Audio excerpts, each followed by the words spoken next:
Hello, hello, my lovely students again, and welcome back to another English lesson. How are you doing, by the way? I hope you're doing well so far, and I hope you're enjoying staying at home. I hope you're also safe and sound, okay? So, as we all say, stay inside and stay safe. Okay, so today we're going to learn about poetry. So we're going to study poetry. What do we mean by poetry? What are the characteristics of poetry? And all of that. So I want you to go grab your reading sheet and readers and writers notebook. I want you also to grab a highlighter, a pencil, an eraser, and maybe a sharpener if you need it. You can also grab your notebook so you can write notes. Okay, so I want you to go to page 194 in Reading Street. So, what is poetry? Do you read poetry? Do you write poetry? Do you like poetry? So, poetry helps us see, feel, and think about things in a different way. So when we are reading a poetry is different than when we are reading just like a text or a story, okay? It makes us see and feel and think about some things or about things in different way that the story or a normal text makes us feel.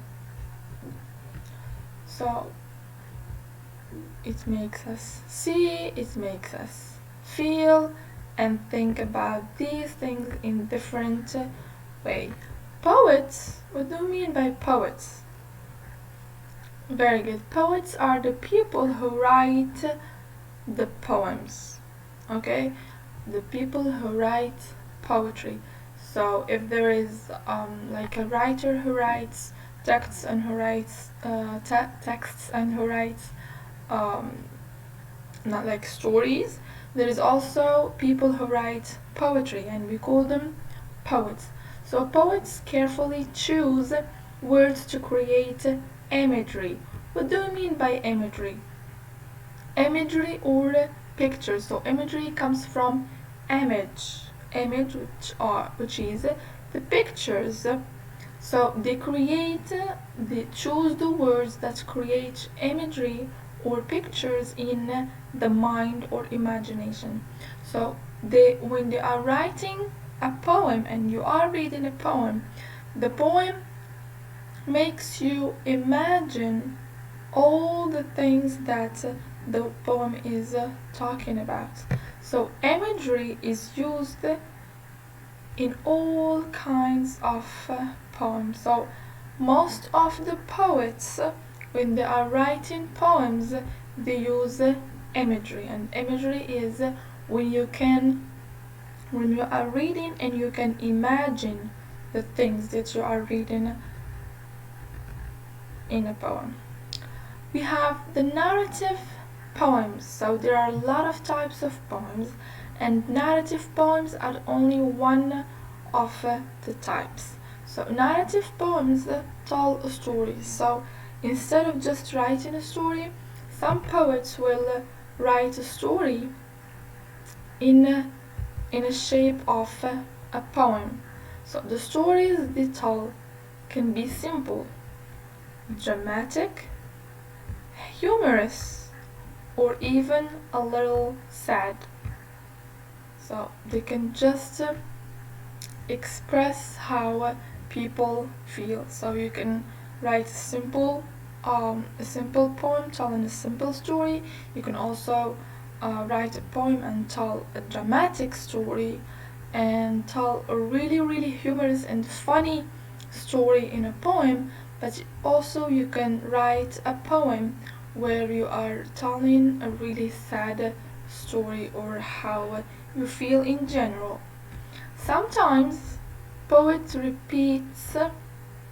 repeat ideas end word. So sometimes when we are reading a poem, some words or some sentences are repeated. So are repeated maybe one, maybe twice, maybe 3 times or more. And this repetition can create the rhythm. And the rhythm is when something is repeated, so it creates a rhythm. It's like a song.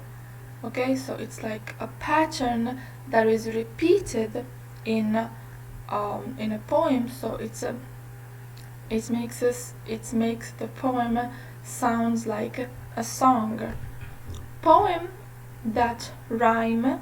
Okay, we also have rhyming. So rhythm is different than rhyme. We have rhythm and we have rhyme. Rhythm is when words and sentences are repeated in a poem. But rhyme have lines with the same sounds. Okay, the same sounds. Here we're talking about sounds.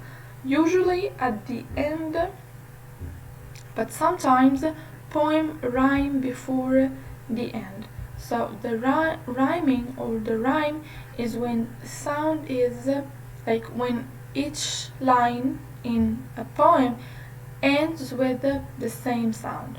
We can come here and read this poem and then we will see. So the poem called Solitude by A. Milne.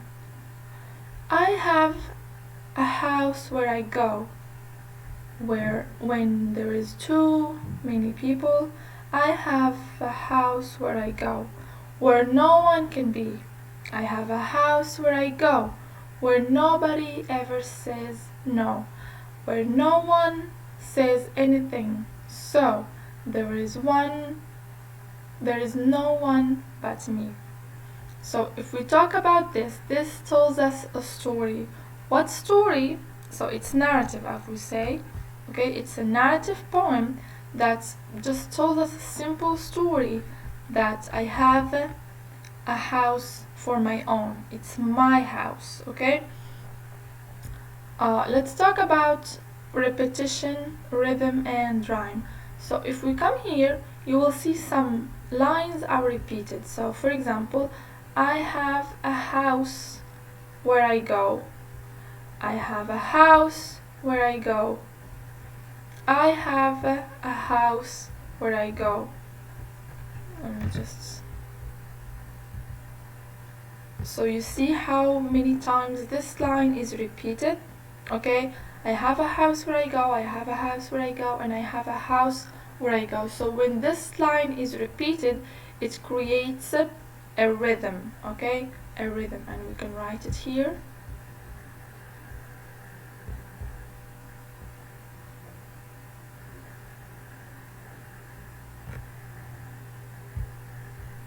We can write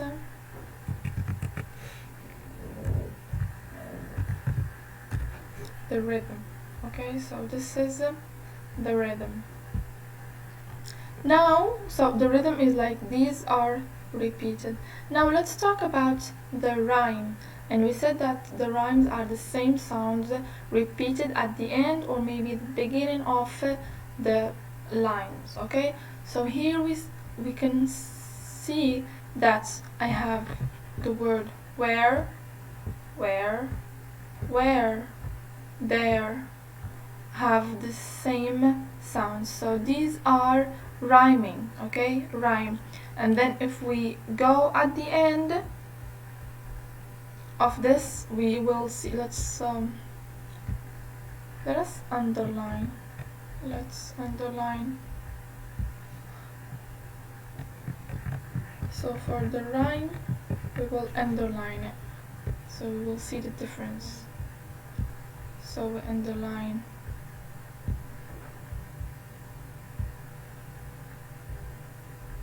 Where,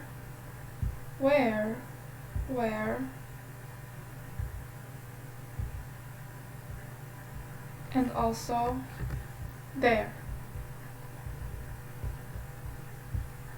Okay, and also here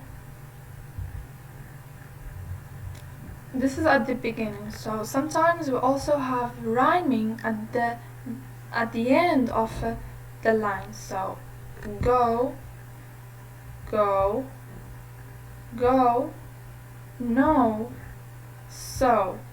You see? So they all end or finishes with the same sound. We can also say that B, let me change the color, B, and very good, and me, they also rhyme. So we'll write it here. This is the rhyme. Okay, I hope you understand this. So you will go to the next page, you will read this poem, and we will do the same thing. Okay, you will tell me what type of poem is this, what story it's telling, and what is the rhythm and what is the rhyme. Okay, so I want you to pause the video and do it yourself, and then come back and play the video for the correction. Okay, so here the words so big, the word so big by Elaine Fisher. I think of all the people I'll never get to know, because the world's so big and my wagon's so slow. Think of all the places I'll never get to see, because the street's so long and mother's calling me. So this is a narrative poem, and it tells also a story, and it makes you think, and it makes you see, and it also makes you feel. Okay, it makes you see what, it makes you feel what, and it makes you think about what. Can you tell me? For me, it makes me think the same thing, like the world is so big, so there are a lot of people that I will never know, I will never meet, and there are a lot of places I will never have a chance to see, I will never have the chance to visit. The world also is so big. Okay, there is no wagon, there is no car that can take me all around the world. Okay, because vehicles are slow, and also there are a lot of things that makes you not, like, you studying, you working, so you will not have the time to go all around the world and see all the people. It also makes me feel like I really want to see as many people as I can and go and visit as many places as I can. Okay, so these are imagery, so it makes you think and it makes you feel, and it creates some images in your imagination. Very well, now I want you to tell me where are the rhythm and where is the rhyme. Okay, so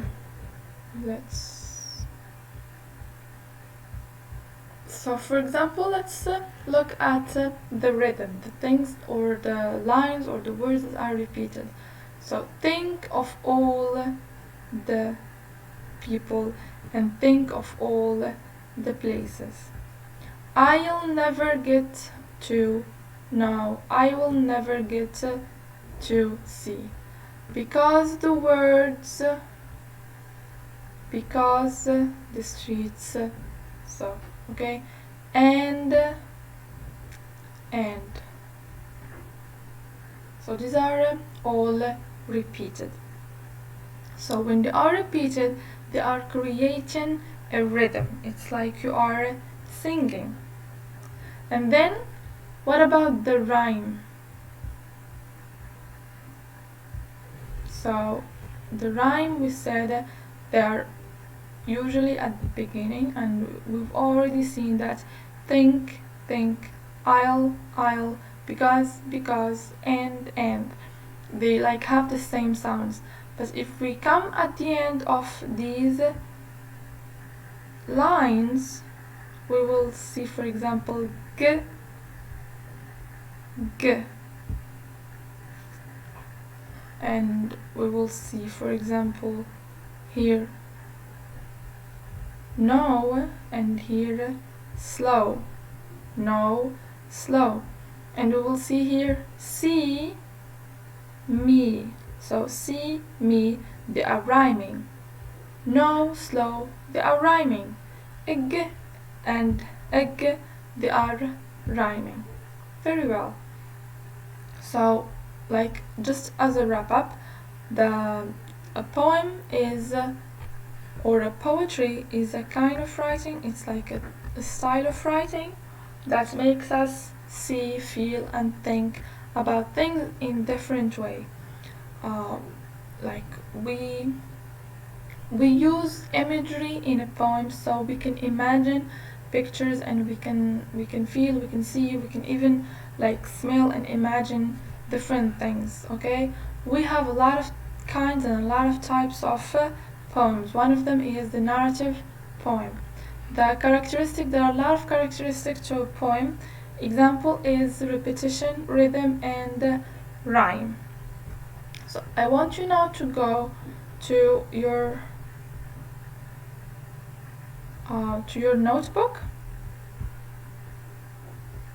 page 111, and here we're going to look at a different type of you can write the date if you want here, like 30th March 2020.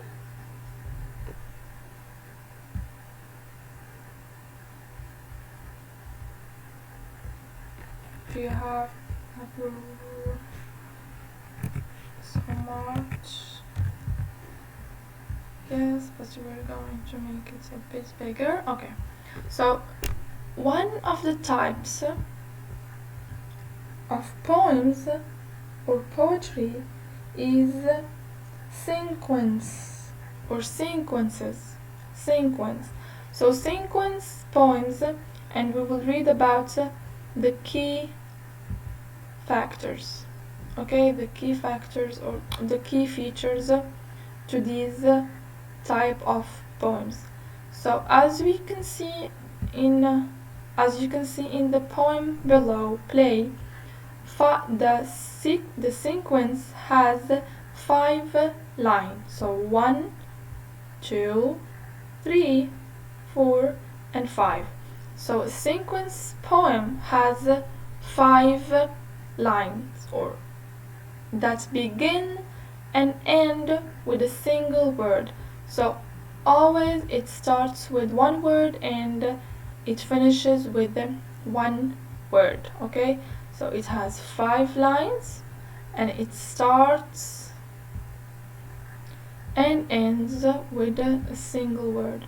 There's also another feature or another characteristics, that is the commas. Usually commas in the second and third line. So the second line, there is a comma here, and in the third line we have a comma here and another comma here. Okay, there is also another characteristic, that is like the first line it's one word, second line 2 words, third line 1, 2, 3, 3 words, and then the fourth line 4 words, 1, 2, 3, 4, and then the last one is only 1 word.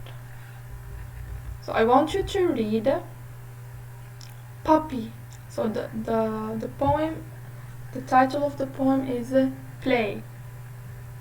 Puppy, silly, happy, running, jumping, playing.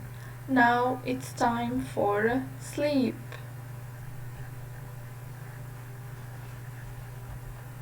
Now we go to number 1. There is a question that says, name one key feature that you see that makes this poem a sanguine. So which feature you can remember that makes this poem sanguine? You can choose just one of these that we've already said, and you can say, for example,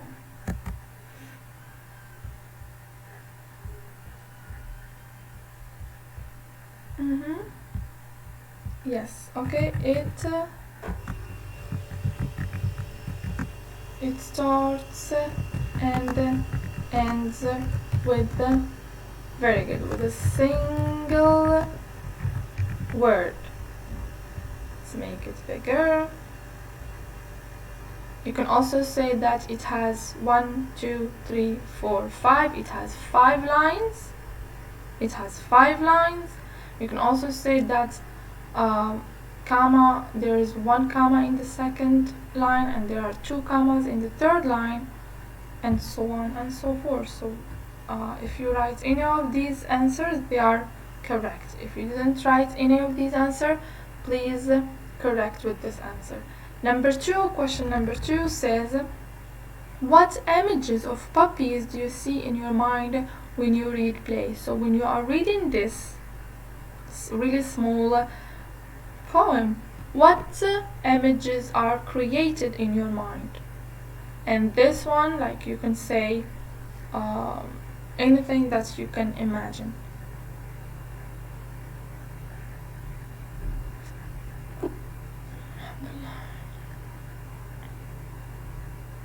Yeah, okay. For example, you are imagining what type of puppies you're imagining. For example, there are a lot of types of dogs. There are a lot of type of breeds of dogs. So what type of a dog you're like? For example, you are imagining a Shiba. You are imagining like a pit bull. You're imagining a husky. You're imagining like a bulldog. Which kind of puppy you're imagining? Okay, so for example, me myself, I can imagine like a Shiba puppy, because I love Shibas. Okay, and I can imagine them, or I can imagine this puppy like running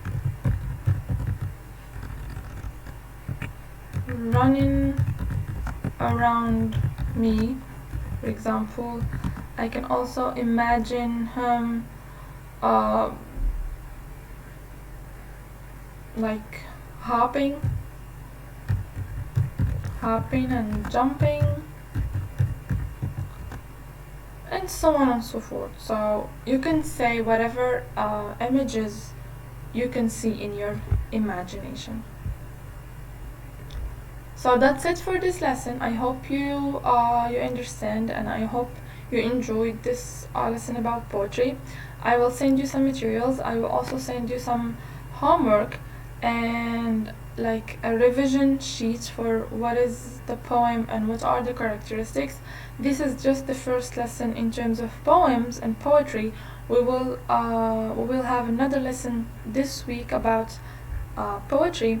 We will read some poems. We will read another type of or another kind of poetry or of poems, and we will try to create some poems ourselves. Okay, so this is it for this lesson. I hope you enjoyed again, and see you in the next one. Take care. Bye.